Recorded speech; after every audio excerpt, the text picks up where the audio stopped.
They derided him, belittled his capabilities, and presumed he lacked the resolve to retaliate until a single, impeccably executed maneuver plunged the entire school into utter, speechless astonishment. The inaugural observation William Mercer made upon entering Redmond High School was an immaculate state of everything. It wasn't merely clean, it was polished, meticulously organized, and controlled. The pristine glass windows mirrored the external world with an almost unnatural clarity. The floors radiated under the bright, artificial lights, and the corridors stretched out with an excessive sense of orderliness for an environment teeming with adolescence. This starkly contrasted with his former institution in Birmingham, Alabama, where the walls were adorned with student-created murals, and the sounds of someone beatboxing in a stairwell could be heard at virtually any moment. Redmond High School exuded a sterile atmosphere. His mother had characterized the relocation as a new beginning, while his father, ever pragmatist, had termed it a necessary transition. William himself remained uncertain about what to call it, but the instant he crossed the threshold of those front doors, he sensed it. He was being observed, not outright staring, which would have been too conspicuous, but quick, surreptitious glances, barely audible whispers, and the way certain students scrutinized him from head to toe before abruptly averting their gaze. It all conveyed the same sentiment. Who is this individual? William was by no means diminutive for a 16-year-old. Standing at 5 feet 10 inches, he possessed a physique that resulted from years of disciplined training, rather than mere exercise, lean, controlled musculature. He carried himself with the understated confidence that his father had instilled in him. Deliberate strides, erect posture, never slouching. And yet to them, he undoubtedly appeared as an outsider, because that was precisely what he was. He navigated his way to the main office without any major occurrence, securing his schedule from the excessively courteous receptionist. As he departed the office, a cluster of students near the lockers captured his attention. A towering, broad-shouldered fellow with flawlessly styled blonde hair was casually leaning against the lockers, surrounded by 2 others who were erupting in laughter at something he had just articulated. Their laughter wasn't boisterous. It was the type intended to be overheard, just enough to ensure the target knew they were the butt of the joke. William wasn't the intended victim, at least not yet, but he could sense it. A gradual assessment was underway. The blonde individual, Ryan Callow, according to the class roster he had briefly examined earlier, gave him a look that wasn't overtly antagonistic, but it certainly lacked warmth. It was the kind of look someone gave when they were contemplating whether or not to create an issue out of your presence. William had encountered that look previously. Ryan smirked, leaned toward one of the companions, and muttered something inaudible to William. The 2 others snickered, gazing at him for slightly longer than necessary. William exhaled slowly through his nose and walked past them, disregarding their actions. He had no need to establish anything. His father's voice reverberated in his mind, imparting the same advice he received countless times. Strength isn't about ostentation. It's about discerning when to disengage. So he walked away. But the inherent characteristic of individuals like Ryan is that they dislike being disregarded, and this encounter wouldn't be their last. However, William was unaware of that at the time. William had been at Redmond High School for less than a week, but he had already grasped the dynamics of the place. The school operated under an unwritten code, a subtle hierarchy that didn't necessitate explicit articulation. The athletes reigned supreme, the affluent students acted as if they were royalty, and everyone else simply sought to exist without attracting undue attention. William occupied a position somewhere in between. He wasn't loud, wasn't actively seeking confrontation, but he also wasn't timid, and that distinction alone made him conspicuous. Individuals like Ryan Callow thrived on vulnerable targets. Students who recoiled, students who laughed nervously when subjected to insults, students who were unsure of how to respond. William didn't fit that mold, but Ryan was determined to force him into it. It commenced subtly in the hallways, a shoulder bump that was undeniably deliberate. A "watch where you're going" muttered just loud enough for William to hear. A notebook accidentally knocked off his desk during history class. Ryan would flash that characteristic smirk afterward, as if he were testing William's limits, waiting for a reaction. William offered him nothing. Then came the verbal barbs. Didn't know they admitted kids from the hood in here. Mercer, ever thought about trying out for football? I mean, you people are good at that, right? Man, you're quiet. No smart comebacks? I thought you guys were supposed to be funny. The most aggravating aspect was that Ryan never articulated these comments explicitly in front of a teacher. They were always uttered just quietly enough that the wrong person could dismiss them as jest. Just subtly enough that Ryan could shrug and feign innocence if someone called him out.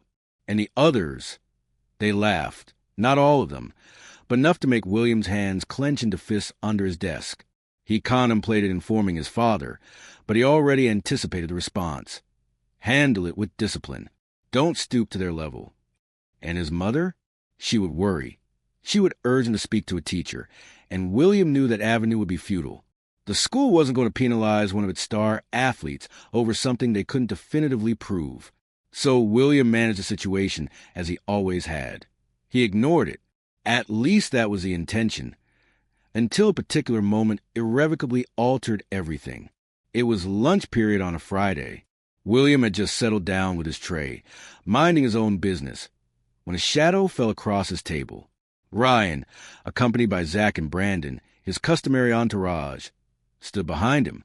Ryan grinned, loud enough for the nearby tables to hear, and said, "Man, I've been wondering, how come you don't talk much, Mercer?" "What? Cack out your tongue." William offered no response. He took a bite of his food, chewing slowly.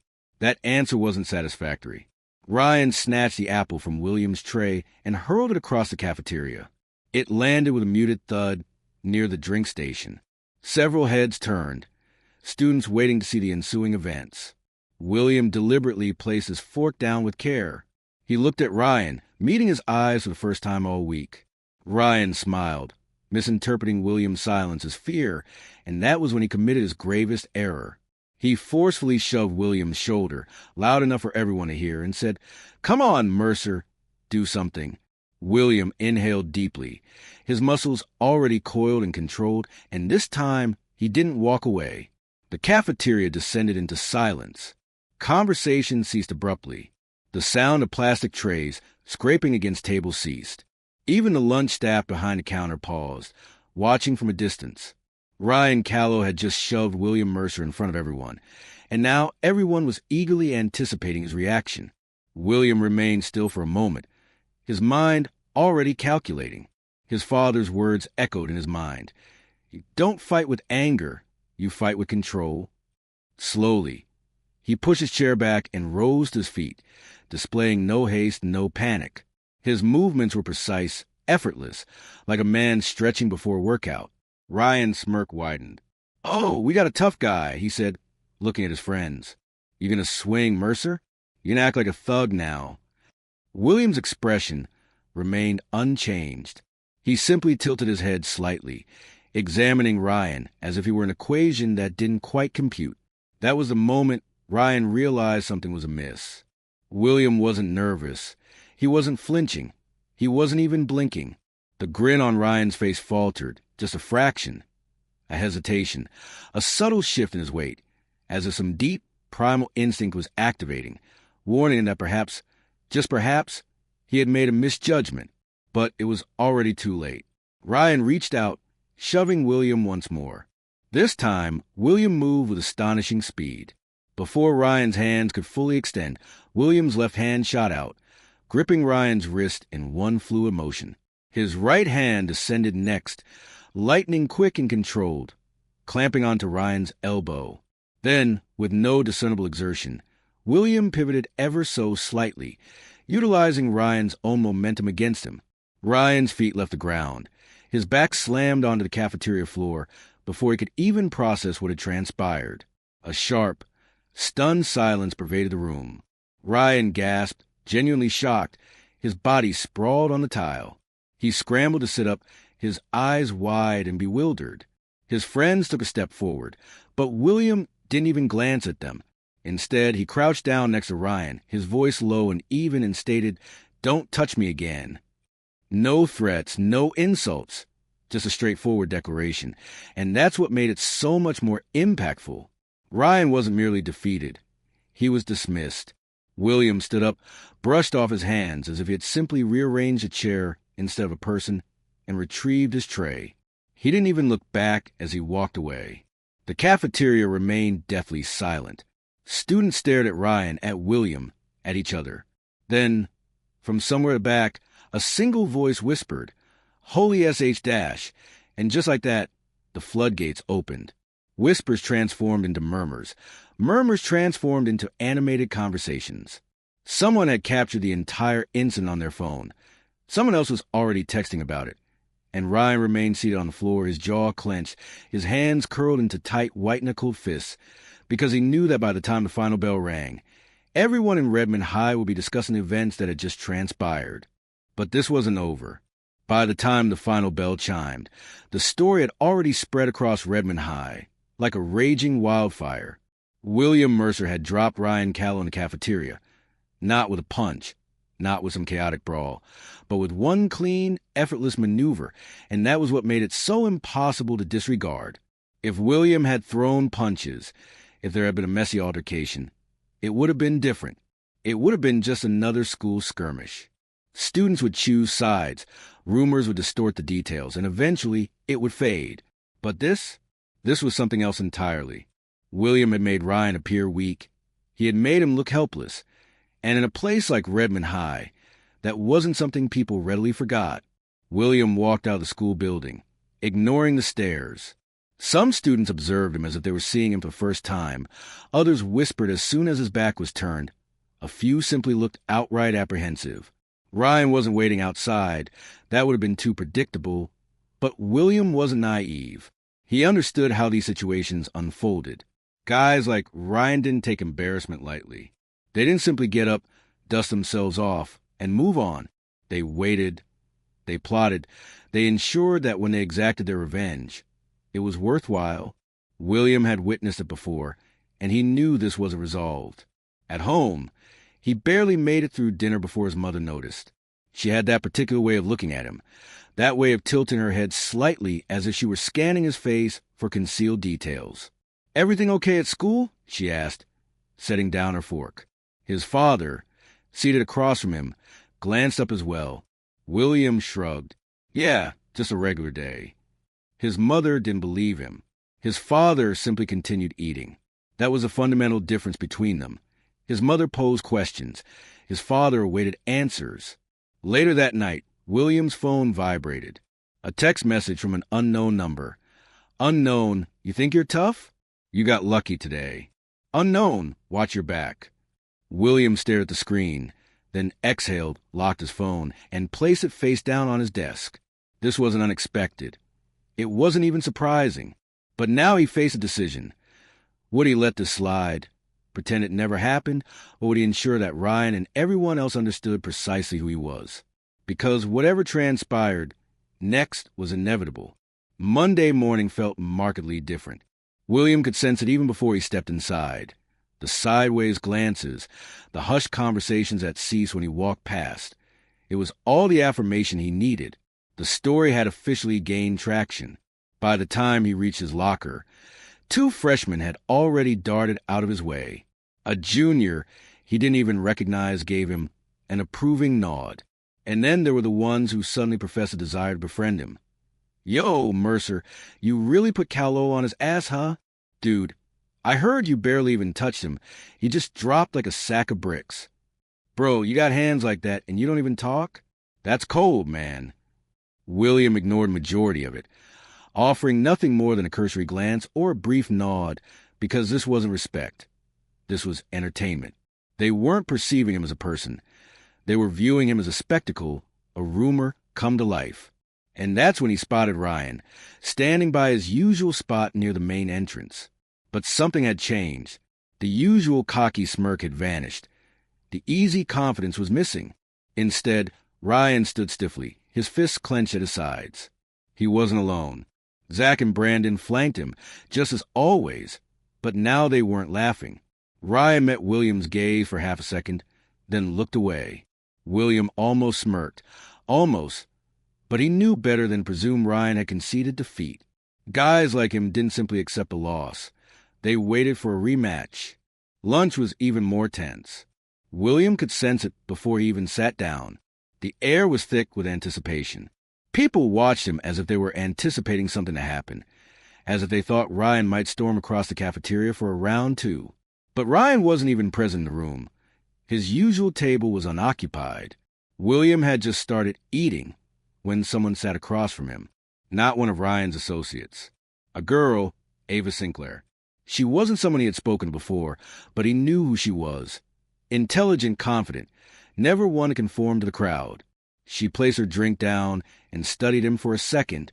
Then she said, "You know, you didn't just beat Ryan. You humiliated him." William took a bite of his food, chewed, swallowed. Then he picked a fight. Ava smirked.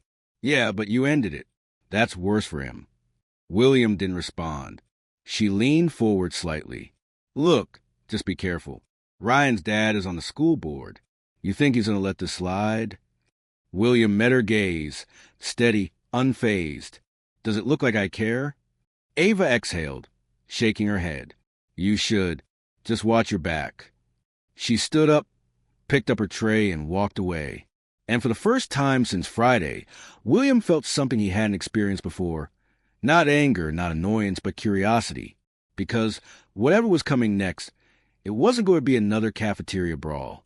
By Wednesday, the energy at Redmond High had shifted once more. Ryan Cowlow wasn't just avoiding William. He was actively erasing him. No more comments, no more smug glances, no more games. Nothing. For some individuals, that would have been sufficient. William had emerged victorious. Wasn't that the objective? But something still felt off, and that feeling only intensified when Ava sought him out after the final period. She didn't waste time. "Ryan's dad is trying to get you expelled." William barely reacted. "For what?" Ava scoffed. "They don't need a reason. He's claiming you attacked Ryan, that it was unprovoked. He's pulling strings to make it stick." William wasn't surprised. He'd seen this play out before. Different place, same script. A white kid initiates something. A black kid concludes it. Suddenly, the rules no longer apply the same way.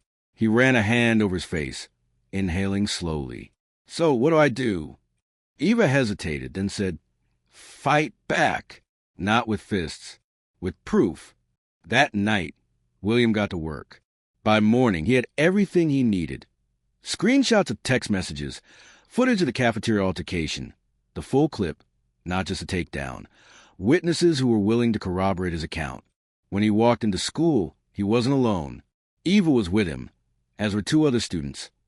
Kids he barely knew before all of this, but they knew the truth, and that was sufficient. They marched directly to the principal's office, and by the time the meeting concluded, Ryan's dad didn't achieve his objective. William was